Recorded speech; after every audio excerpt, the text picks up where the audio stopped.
बिस्मिल्लाहिर्रहमानिर्रहीम।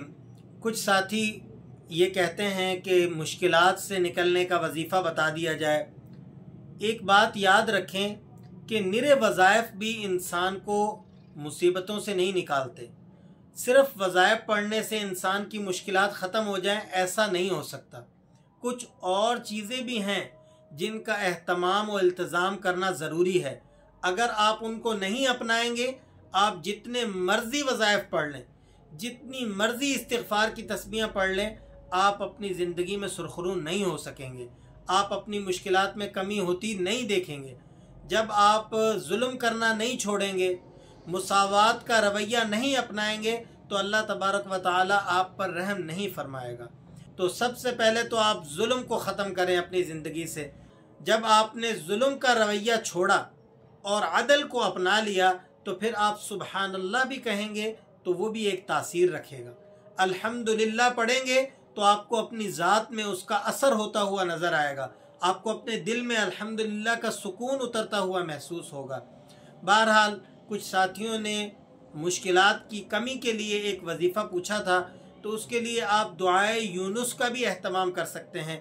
और दुआए यूनुस मशहूर है, 17वें सिपारे के अंदर है, ला इलाहा इल्ला अंत सुब्हानका इन्नी कुन्तु मिनज़्ज़ालिमीन।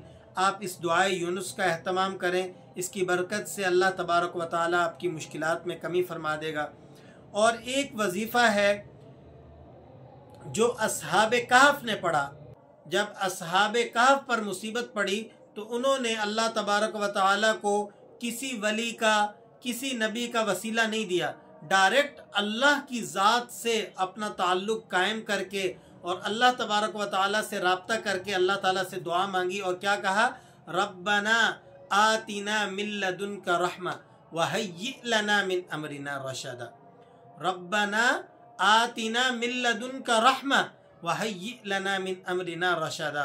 तो इन कलिमात की ऐसी तासीर है कि आज के दौर में भी अगर कोई शख्स मुसीबत में घिरा हो और इन कलिमात का बार बार विर्द करे, तो अल्लाह तबारक व तआला उसकी मुश्किलात में कमी फरमा देगा और उसके लिए उस मुसीबत से और उस तंगदस्ती से निकलने के लिए राहें हमवार फरमा देगा। लेकिन इसके साथ साथ मेरी पहली गुजारिश आपसे यही है कि आप अदल व इंसाफ का रवैया कायम करें। जुल्म अगर किसी पर आप कर रहे हैं तो इससे आप दस्तबरदारी कर लें, तौबा व इस्तिग़फ़ार करें। सबसे पहले आप नमाज का एहतमाम करें। और जब आप ये सोच लें कि मैंने इंसाफ करना है अल्लाह और बंदे दोनों से, ये नहीं कि आप अल्लाह से तो इंसाफ करते हैं, नमाज़ें पढ़ते हैं, रोज़े रखते हैं, ज़कात भी अदा कर देते हैं, लेकिन जब बारी आती है मखलूक के साथ बर्ताव करने की, खल्क़ुल्लाह के साथ रवैया इख्तियार करने की, तो वहाँ पर आप जालिम बन जाते हैं। अपने मज़दूर पर, अपनी औलाद पर या अपने दीगर अजीज़ों अकारिब के साथ आपका रवैया अच्छा नहीं है, तो अल्लाह तबारक व तआला चाहे आपको रोज़ी आ रही हो, चाहे आपके पास माल व असबाब के ढेर लगे हों, लेकिन आपकी ज़िंदगी से अल्लाह ताला सुकून ख़त्म फरमा देगा।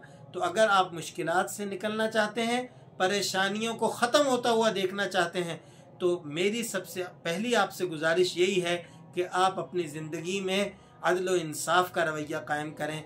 अल्लाह तबारक व तआला हम सब को दीन पर अमल करने की तौफ़ीक़ अता फ़रमाए, हम सब की मुश्किलात ख़त्म फरमाए। अस्सलामु अलैकुम व रहमतुल्लाहि व बरकातुहू।